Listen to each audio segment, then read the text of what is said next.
আপনার কি হয়েছে।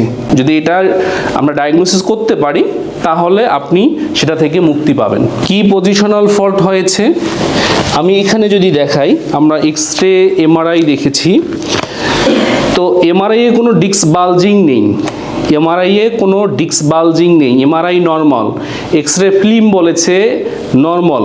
কিন্তু আমরা যারা কাইরোপ্র্যাকটিক প্র্যাকটিস করি আমরা ফিজিক্যালি যেভাবে মার্কিং করে করে ডায়াগনোসিসটা করি আমি সেটাই বোঝানোর চেষ্টা করতেছি। তো স্যারের যেটা হয়েছে সেটা হচ্ছে যে ওনার যে স্যাক্রাম বোনটা আছে, এই স্যাক্রাম বোনটা যে জায়গায় থাকার কথা সেই জায়গা থেকে স্যাক্রাম বেস অ্যান্টেরিয়া হয়ে গেছে, এটা সামনের দিকে গেছে। সেকেন্ড হচ্ছে স্যাক্রাম টিল্টেড হয়েছে, স্যাক্রাম রাইট সাইডে টিল্টেড হয়েছে, যে জায়গায় থাকার কথা সেই জায়গা থেকে আপ হয়েছে, এইটা আপ হয়েছে, এটা ডাউন হয়েছে, এরকম বেসটা পোস্টেরিয়া হয়েছে। আচ্ছা, এর পাশাপাশি ওনার রাইট ইলিয়াম এটা পিআই হয়েছে।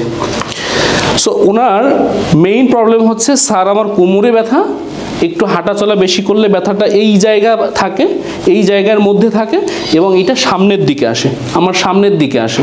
যদি একটু হেলে ঝুঁকে কোনো কিছু করার চেষ্টা করি তাহলে ব্যথাটা এই পয়েন্টে আমার থাকে এবং ব্যথাটা বেশি এই জায়গায় থাকে। আবার যে সব জায়গায় যে ব্যথাটা থাকে এমনটি না।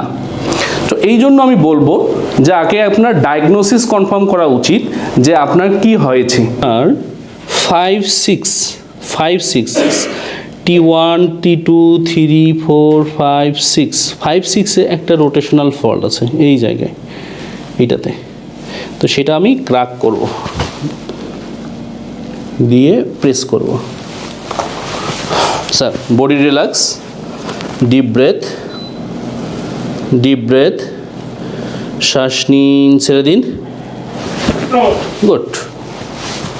তাহলে আমরা কি করব, ওনার যে স্যাক্রামটা আছে স্যাক্রাম বেসটা পোস্টেরিয়া হয়েছে এবং এই স্যাক্রাম টিল্টেড হয়েছে, আমরা এই স্যাক্রামটা নিয়ে কাজ করব। তাহলে দেখুন এই যে স্যাক্রাম রিজিয়নটা আছে আমরা এইটা নিয়ে কাজ করব। আমরা এটা পুশ করলে কোন ভেক্টরে গেছে এইটা হচ্ছে বড় বিষয়। আমি এখানে বলে রাখি আপনি, তাহলে ওনার পেইনটা এখান থেকে কমে যাবে।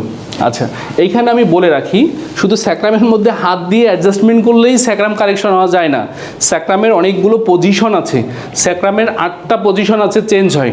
কয়টা? 8টা।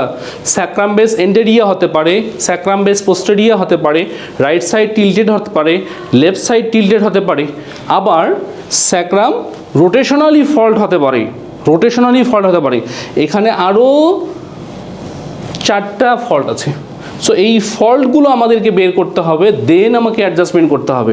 যদি আমরা সেটা করতে না পারি তাহলে এখানে ভুল হবে। Sir body relax, deep breadth, শ্বাস নিন, ছেড়ে দিন, শ্বাস নিন, ছেড়ে দিন, শ্বাস নিন, ছেড়ে দিন, শ্বাস নিন, শ্বাস নিন, ছেড়ে দিন।